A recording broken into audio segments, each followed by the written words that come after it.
Why couldn't the role of the justice maker come at the end of a process by taking from someone who has more than he needs for the purpose of satisfying somebody who has less than he needs? Because if he knows that part of his income is going to be taken from him, there's no inducement for him to do that particular thing. If I know that if I do a thing which will fetch a very high price, 2/3 of it are being taken from me, and I can do something much more pleasant for 1/3 of the income without paying any income tax, I'm going to do that and not going to do what's most beneficial to society. Well, but in point of fact, a great many people who are taxed at the 2/3 rate continue to be very productive. Well, I doubt whether they are as productive as they could be. All right, but let's say they are less productive than they could be.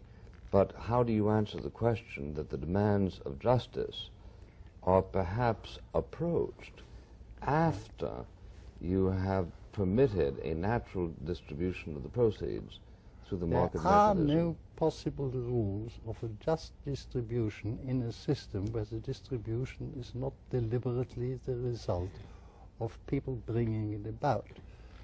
I mean, justice is an attribute of individual action. I can be just or unjust towards my fellow man.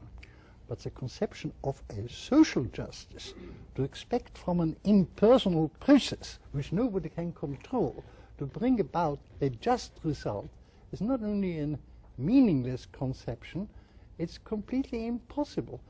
See, everybody talks about social justice, but if you press people to explain to you what they mean by social justice, what they would accept as just, nobody knows. I'm telling you because I've been trying for the past 20 years, asking people, what really are your principles of social justice? Well, the fact that people may disagree as to the definition of social justice does not in and of itself argue against the right of a society to attempt to extract a consensus. Well, they have been trying to do this, but they haven't got anything like a consensus. Well, in all democratic societies, there is an operative consensus because of the codification of the redistribution laws. There is a consensus of entrusting a particular authority with redistribution. Yeah. But then you ask how it's being done. It's being done not by agreeing on any principles, but buying the support of particular little groups. The people who get more are not determined by an agreement of the majority.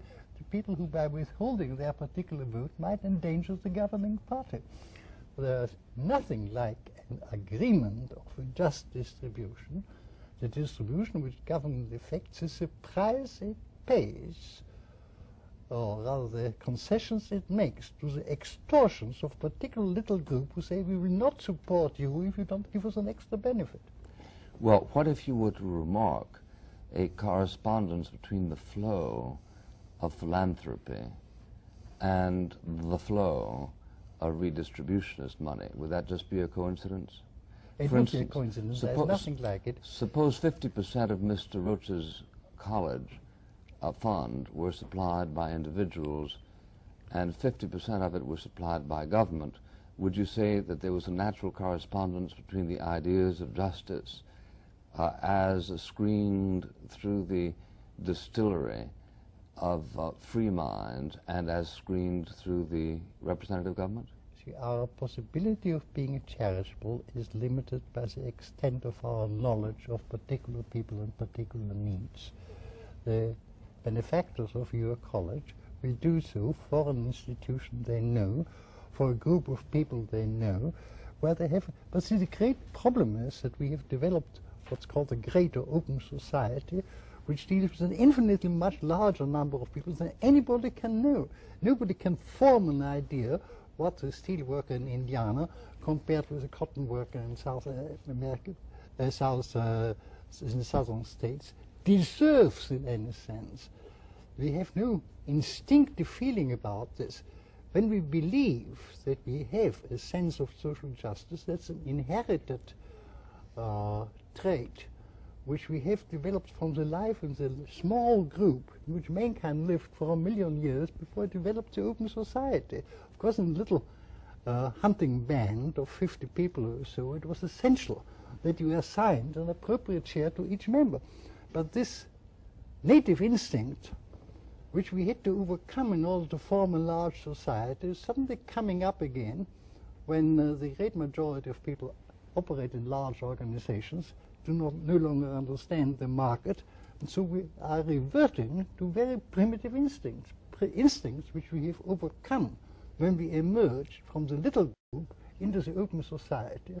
Well, are you saying that a state the size of Bermuda can make intelligent exercises of charitable redistribution? Whether it would be intelligent, it could be principled and could pursue clear aims. I don't know what the population of Bermuda is. It probably is already too big for that purpose. But a state consisting of 10 or 20,000 people could probably do it. There you still have visible, conceivable needs of known people whom you can ascertain. But the whole advance of society is that we have created an order in something very much bigger than any single mind can conceive, can survey.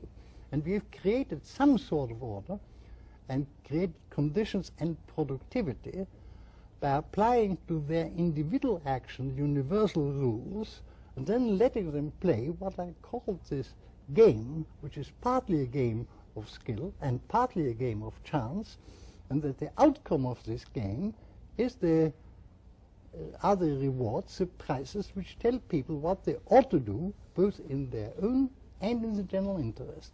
Prizes, after all, tell people what they ought to do in order to make the greatest contribution to the social product.